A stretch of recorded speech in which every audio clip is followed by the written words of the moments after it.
మొన్న ఇండి కూటమి ఇవాళ ఎన్డీఏ కూటమి పోటాపోటీ సమావేశాలతో ఢిల్లీలో రాజకీయం వేడెక్కింది. 12 ఏళ్ల సుపరిపాలన భవిష్యత్ కార్యాచరణపై ఎన్డీఏ కూటమి నేతలు చర్చిస్తారు.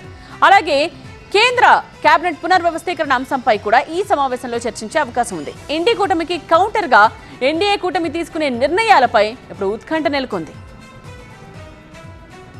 ప్రధాని మోదీ అధ్యక్షతన ఇవాళ ఎన్డీఏ కూటమి కీలక సమావేశం జరగనుంది. ఢిల్లీలోని భారత మండపంలో మధ్యాహ్నం 3 గంటల నుంచి రాత్రి 9 గంటల వరకు జరగనున్న సమావేశంలో ప్రధాని మోదీ 12 ఏళ్ల పాలనపై తీర్మానం చేయడంతో పాటు పలు కీలక అంశాలపై చర్చిస్తారు. సమావేశంలో AP CM Chandrababu, deputy CM Pavan Kalyan తో పాటు వివిధ రాష్ట్రాల ఎన్డీఏ నేతలు పాల్గొంటారు. మోదీ 12 ఏళ్ల సుపరిపాలన, విప్లవాత్మక సంస్కరణలపై ఎన్డీఏ నేతలు ఏకగ్రీవ తీర్మానం చేస్తారు.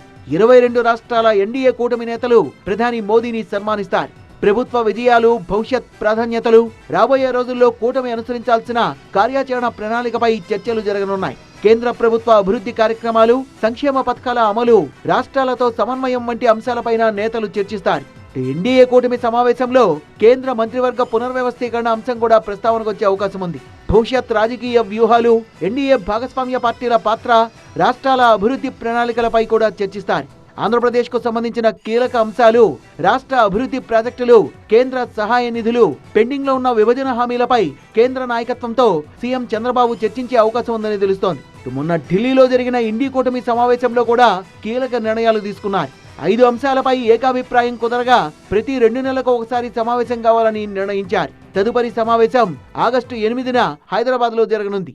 నీట్ పేపర్ లీక్ అంశంలో ధర్మేంద్ర ప్రధాన్ రాజీనామా చేయాలని డిమాండ్ చేశారు. సిబిఎస్ఈ వైఫల్యంతో లక్షలాది మందికి అన్యాయం జరిగిందని, దేశ ఆర్థిక పరిస్థితి, నిరుద్యోగం, ధరల పెరుగుదలపై కేంద్ర అఖిలపక్ష సమావేశం ఏర్పాటు చేయాలని కూడా డిమాండ్ చేశారు. క్రమంలో ఎన్డీఏ కూటమి సమావేశంపై ఆసక్తి నెలకొంది. ఎన్డీఏ కూటమి చేస్తున్న విమర్శలకు కౌంటర్ గా ఎన్డీఏ కూటమి పలు కీలక నిర్ణయాలు తీసుకునే అవకాశం ఉంది.